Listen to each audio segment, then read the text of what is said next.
नमस्कार दोस्तों, स्वागत है आप सभी का हमारे चैनल भक्ति ज्ञान में। दोस्तों, आज मैं आपको ज्येष्ठ मास महात्म के 9वें अध्याय की कथा सुना रहा हूँ, जिसमें हम वर्णन करेंगे गौरी व्रत महात्म। स्कंद जी कहने लगे कि हे ब्राह्मणों, इस विषय में मैं एक पवित्र और पाप नाशनी कथा का वर्णन करता हूँ। इसके श्रवण मात्र से तुम्हारे सब संशय दूर हो जाएंगे। विंध्य पर्वत के उत्तर भाग में एक कीर्तिमान देवता अतिथि पूजक मेधावी नाम का श्रेष्ठ ब्राह्मण रहता था। गौतम कुल में उत्पन्न चंद्रावती नाम की उसकी स्त्री थी। वह स्त्री पति व्रत धर्म में परायण और पति सेवा में तत्पर रहा करती थी तथा गृह कार्य में लीन सदा प्रिय वचन बोलने वाली थी। मेधावी नित्य कृषि कर्म करता था और ब्याज की वृत्ति को करता था। बहुत दिनों तक संतान न होने के कारण वह मेधावी अत्यंत दुखी हो गया और अधिक चिंता होने के कारण स्मरण शक्तिहीन हो गया। निरंतर चिंतामान होने के कारण मेधावी को क्षय रोग हो गया।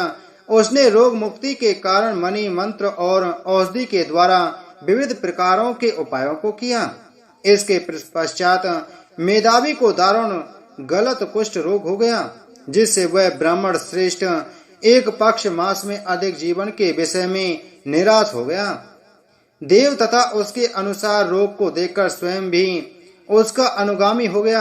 मेधावी ब्राह्मण और उसकी स्त्री दोनों ही शीघ्र घर से निकलकर गंगा जी के तट पर चले गए। अपने हाथ में गंगा जी के तट पर तुलसी का वन लगाया और मेधावी की स्त्री अपने पति के साथ रहकर बहुत सारा समय व्यतीत कर दिया। जब सब पापों का नाशक ज्येष्ठ मास आया और ज्येष्ठ मास के नियम व्रत करने से नारद ऋषि वहां स्वयं स्वेच्छा से आए, तब विधिवत नारद जी ऋषि को प्रणाम करके तथा यथाविधि उनका पूजन किया और समग्र शोक मोह के कारण को भी निवेदन किया। शोक का कारण सुनकर प्रसन्न आत्मा नारद जी उसकी स्त्री से अत्यंत हितकर वचन बोले कि हे बाले, पूर्व जन्म में इस ब्राह्मण ने मद से उदत होकर ज्येष्ठ मास के महात्म का अपमान किया था। इसी कारण से मेधावी पीड़ित हो गया है, इसमें संशय नहीं है। तुम इस पाप दोष के निवारणार्थ आप ज्येष्ठ मास में व्रत करो, जो कि सुख सौभाग्य को देने वाला और गौरी नाम से विख्यात है।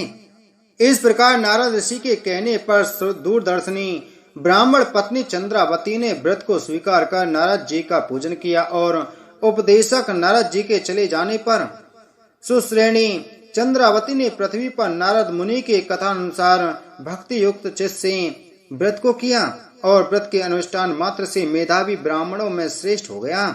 उसके पश्चात श्रेष्ठ उद्यापन कर्म कर ब्राह्मणों का पूजन किया और उनको तृप्त कर दिया।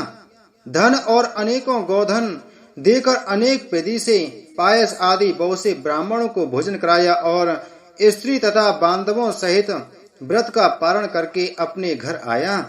उस मेधावी के घर आने पर पूर्ववासियों ने महान उत्सव मनाया। उस उत्सव में एकत्रित सुहृद पूर्ववासियों के पूछने पर मेधावी ने सब समाचार कह सुनाया।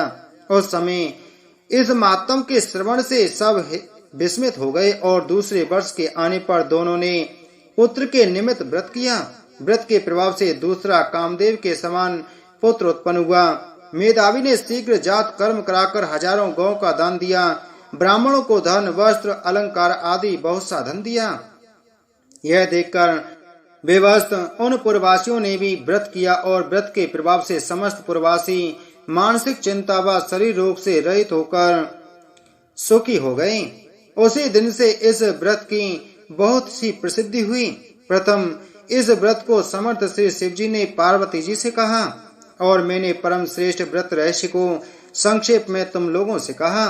श्री स्कंद जी के वचनों को सुनकर सब ऋषि प्रसन्न हो गए और स्कंद जी पर पुष्प वृष्टि करने लगे और जीवित रहो ये आशीर्वाद देने लगे। इसी प्रकार गजानंद श्री स्कंद जी की सबने पृथक पृथक पूजा की और प्रसन्न होकर वह तपोनिष्ठ परस्पर कहने लगे। इस प्रकार विचार कर श्रेष्ठ ज्येष्ठ मास में स्नान अर्चन क्रिया को प्रयत्न से अपने विभव के अनुसार सभी लोगों ने किया। इति श्री ज्येष्ठ मास महात्म गौरी व्रत महात्म वर्णन 9वां अध्याय संपूर्ण। बोलो ज्येष्ठ मास महात्म की जय। बोलो विष्णु भगवान की जय।